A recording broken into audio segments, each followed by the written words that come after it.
Okay, so we've got another cool little post-training coaches review, coaches corner, I don't know what you call it. But yeah, we're going to try and make this a regular thing, just something that's questions that have come up from our athletes or our guys that I sort of thought that maybe other people are thinking about the same thing. And it could be quite cool to dive into. So this one was actually about, again, about data and tech, which is very similar to the last video. But this is around the Whoop straps. So I bumped into one of my mates, and he's training for a triathlon, I think. And he asked me what I thought about it. And I didn't really know how to answer him that well. Let me just check this real quick. That's fine. We're still good. Just because I haven't really thought about it, and so then I went home and had to think about it, did some research, and I think it's worth talking about. It's obviously a big company, and their marketing is really good. So there's a couple of things I want to quickly talk about. We'll keep this nice and short, but the main thing and the main reasoning for this video, these sorts of videos, is just to promote thought. I'm not trying to tell anyone what to do, what not to do, but I like the idea of just having another voice, another opinion, someone to make you sort of think or help you to think like, is this really the way to do it? Whether it's a training method, whether it's, I don't know, anything. But this one is about the Whoop strap. So I guess if we look at what it does, so I got a little breakdown here. So what you get, there's 3 different versions. There's the Whoop 1, there's the Peak, and there's the Life. So they're different, you get different features with each of them. So what I'm reading here is that the Whoop 1, the main features, you're getting basic features like sleep, strain, recovery, scoring, tracking your VO2, hormone insights, and some other bits and pieces. And then the Whoop Peak is you're getting all of what you get in the 1, plus you're getting more health monitoring. So this is like HRV, respiratory, skin temperature, stress monitoring. You're getting health span, which is this new Whoop age sort of score, pace of aging, and then you get the Whoop Life, which is more medical grade. Not medical grade, but it says it's medical grade. And then you get all of what you get in the Peak one, plus you get on-demand ECG, AFib detection, blood pressure insights. So it's a bit more intense. The main thing is that these are amazing features, and these can be some really good indicators of. So this is what I'm talking about here is performance specific. It's not general pop. I mean, you can take it from this and apply to general pop, but I'm dealing with athletes. This is where I'm going to take the approach. So this is good insight, but the main thing is, like, if you have this data, which is very powerful data, it's only worth something if you do something about it. Otherwise, it's just numbers that you're paying for that just don't do anything. Same with everything. Same with the speed gates that I use, for our speed sessions. A lot of coaches are not really into them because it's just a number, or force plates, it's just a number. But I like it because it can drive intent, and I'm using these numbers to promote really healthy, intentional training, getting response. And the same thing can be true here. So unless you're doing something about these numbers, my initial thing is like, I think you're wasting your money. So the Whoop 1, New Zealand dollars, let's just jump. I did New Zealand dollars in US.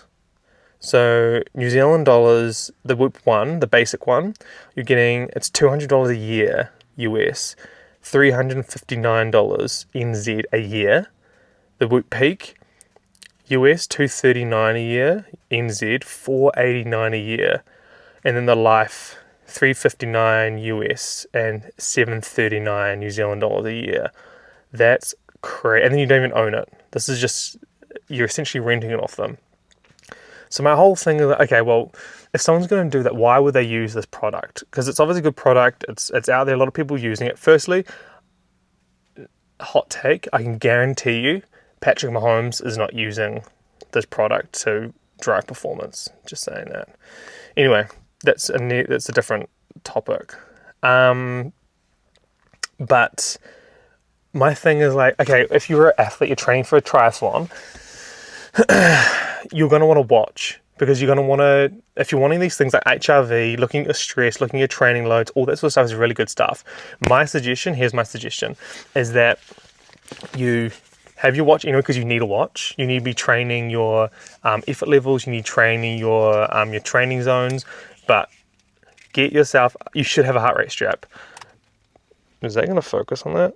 I don't think it's going to focus on that. There you go. Anyway, it's a polar heart rate strap. This is the gold standard. That's another thing. The wrist, anything on your wrist is never going to be gold standard. So if you're looking for optimum performance, in my mind, you should look as much as you can for what's going to give you the best bang for your buck. What's going to give you the best return. What's the best product down there within your budget reason.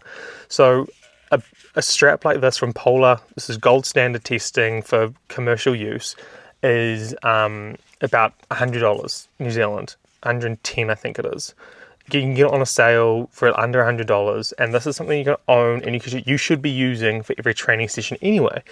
And then the other thing is just a watch. This is a budget watch. This is not a smartwatch. But like if you've got like a Garmin's going to give you everything that Whoop gives you, plus it's going to tell the time, and it's going to actually be able to track your training properly with having a look at your splits and all that sort of stuff. And so I struggle to find where a Whoop fits into this. I'm sort of blabbing, but I hope I can be more concise in the future with these videos. But again, these are just to promote thought. I'm really struggling to figure out where a Whoop strap fits into an athlete's life, because everything a Whoop does, is my understanding, a Garmin watch like a Fenix, or you can get really nice looking ones for ladies, are not so bulky, a bit more streamlined, like they do everything. So and then when I do a bit more intense training, I pair this up with Elite HRV, which is a really good app that just does a bit more accurate tracking of HRV. And you do that daily, and you're going to get a more accurate score of what your HRV is doing if you want to do something about it. So yeah, I guess this one's just about, I just struggle to find where a Whoop strap fits into a high performing athlete's life. But yeah, let me know thoughts personally with that price range. Like if you're looking at, let's go New Zealand dollars. So if I'm an athlete, I'm going to need at least the Whoop Peak, because I'm going to want that consistent HRV tracking. So I'm going to spend $489 a year, or I can get a Fenix, not the latest one, maybe one or two models back, for probably around $800, and I own it, and it's going to last. Garmin watches last so long. They're awesome watches to own and to be involved with. So you spend $800, you get a watch that you can do everything that the Whoop does plus more, and then you just pair it up with this, and now you own these products. Yeah, I don't know. I am seeing it more and more though. Then people are wearing a smartwatch and then a Whoop on the other wrist, and I'm just really struggling to figure out why. And the more I look into it, I still don't know why. Because in my mind, I'd rather spend, like I said, let's top it up at $900 New Zealand, and then you've got the smartwatch to track everything, especially your training elements, which is super important. On the Garmin's, you set up in triathlon mode, and then you do your swim, you flip it over, you do your run, flip it over, do your bike, whatever the order is, when you're training. And then you've also got paired up with this. That's a no-brainer to me. So yeah, I just wanted to put this one out there. It'd be interesting to see, am I missing something? Let me know. I'll be keen to get conversation going to see what people are using, what watches you're using, what tech you're using, and more importantly, what insights you're getting from the data. What data do you use on a daily basis, and what action do you take from that? So yeah. Let me know. Again, we'll try to keep these ones rolling with the next one coming in soon. And good luck out there.